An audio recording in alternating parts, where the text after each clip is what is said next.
It's an experience that you never ever forget, standing in that tunnel and you can hear the crowd outside.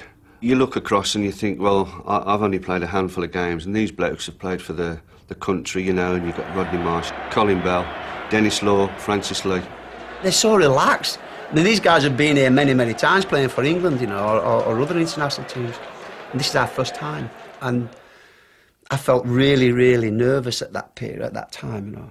And then we walk out through the tunnel and right facing us was the black and gold of the Wolves supporters. And suddenly it changed. My feeling changed. And the noise that they generated, it was like the confidence they give you. You just couldn't wait then to get the game on.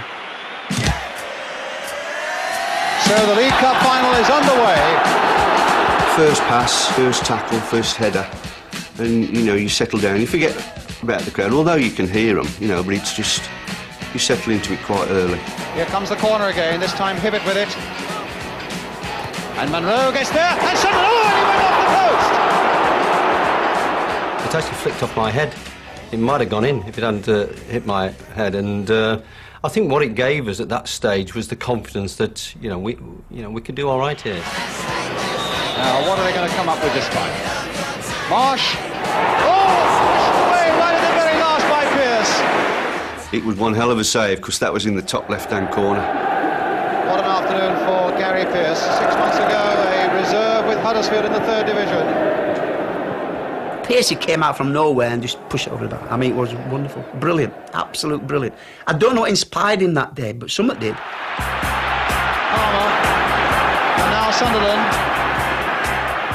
I remember shouting for the ball, and he lays it back, and I hit this ball, and it wasn't the best cross that I've got to admit, but it was behind. I think it was behind John. It was behind the Doog, and but it was also away from their defenders. As the ball's coming across, I've got my eye on it. I'm ready to volley it, and just as I'm about to hit it, John Richards comes out and puts the leg out. Fortunately, I missed it. And I think I might have put Kenny off, and I think that's probably what it was. And so Ken's shot was probably slightly earlier than it would have been. I lose it for a split second, and then I just slice it off side of my foot.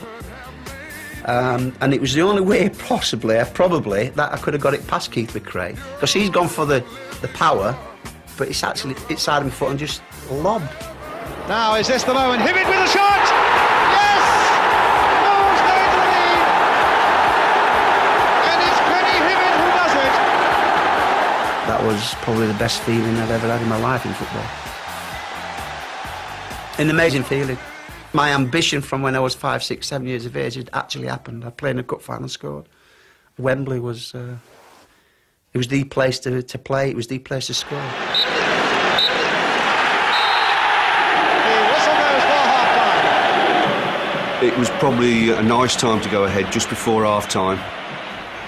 I can't remember too much about Mr McGarry's talk at half-time, but it was along the lines that, we'd played well, keep it going, Just be careful of, obviously, Marsh and Law and all these people, but just go out and do the same thing as what we'd done in the first half.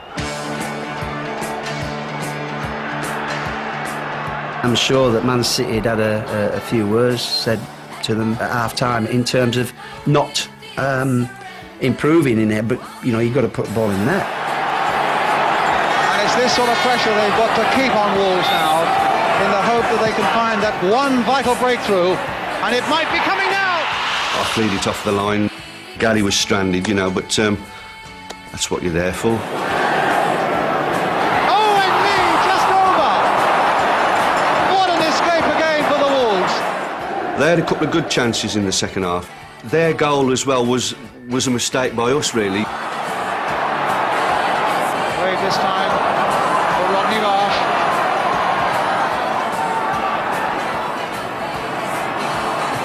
And he's got it in well. Oh, and this is a chance for Bell! And he's taken it! And then it's 1-1. There's an unusual misunderstanding between John McCall and Derek Parkin. I think Derek thought John was just going to miss the ball and sort of went to clear it, and obviously John got a slight touch on it, which took it past Derek to Colin. England international, 8-10 yards out. Even Gary's not going to stop that. You think this is it? this could be the end of our cup final, because they just had the ascendancy then to go on. I think sometimes you can see players' heads drop, but when Mick Bailey was an inspiration that day, and it was just one of those things that you see Mick sort of getting stuck in, and Frank, and it was one of them things that we weren't going to lose the game. You know, it was, you know, come on, it's one each. Let's go and get the winner. Challenge from behind there by Munro on Francis Lee, and Munro is going to be blocked. We were called the Wolves, you know. We were proud to be the Wolves, you know, and we weren't going to lie down and let this bunch of international players, I mean, they were international players, walk all over us. Everybody was kung fu fighting. You let people like them play football, then you know you're going to lose. I think it was one of them that you just don't give them an inch, and they were calling us animals. Fair enough, I couldn't hear them. Dugan into the path of Hibbett this time. Now can Hibbett get a shot in again? It was Bell who had to come right back there. Oh, and wristed off the line by Doyle. But there was a foul that time by the number 9, John Richards. Gentle little slap across the face, I think it was. You know, it's a little bit of a powder puff thing. Mike just brushed it off and carried on, because he'd know he'd probably get a chance to kick me later on anyway. I have to say that we were second best for long periods in that game. They were fantastic, they were. And you just had to sit back and admire them sometimes, you know. And here's Francis Lee now for Manchester City. The chip on over the top there. Oh, and Pearce was put in a perilous position there. Gary was the type of player that it was his scene as well, you know. He rose to the occasion and he loved it. I mean, you can tell by the way some of the saves he was pulling off. He was loving it there, Gary was. Booth is right in there once more. Bell is in there too. Oh, and again Pearce has done it. Here's Summerby. Played this time for Bell.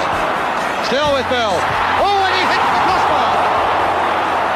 I think the turning point obviously came, in my view, was that John Richards was he had such a sore painful pelvic problem that he was ready to go off, and then Waggy got shot by a sniper, or it looked like he had, going down the wing, and down he went, off he went, and Barry Powell came on, so John had to stay on the pitch.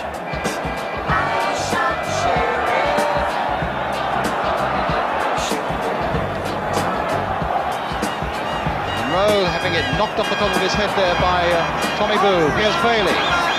Crossed in again for Sunderland. My run would normally have been in front of the near post, in front of the defender, to hopefully get a touch on the ball to flick it in or flick it on, which I didn't do because I was struggling that particular time. So I stayed where I was, and as luck would have it, he'd actually clipped off Rodney Marsh's heel. And now it's a chance for Richards. Oh, and he's got it!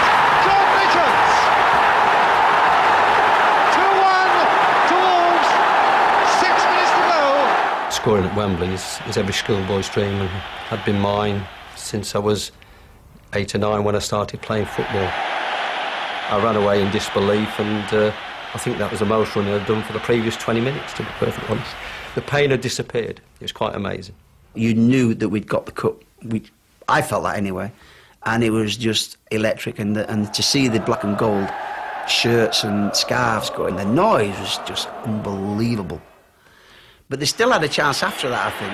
They had a couple of more chances. But when the whistle went, it was just amazing. Wolves have won. Dugan after years of trying, and Bailey after years of trying. Bill McGarry after years of trying. They've won at last, and Gary Pearce on his 23rd birthday can't believe what's happened to him. It was an unbelievable feeling once the whistle went. Mr. McGarry, you see him doing his little running. He's running towards me. And I thought, hey, up, he's coming. And he just runs straight past me to Gary Pearce. But no, I mean, Gary deserved it. None of those players on the Wolves side had ever won a cup final. That was all brand new to them all, so everybody had the same sort of emotions.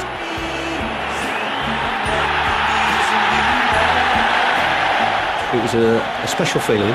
It's very difficult to describe, but there was a relief there as well.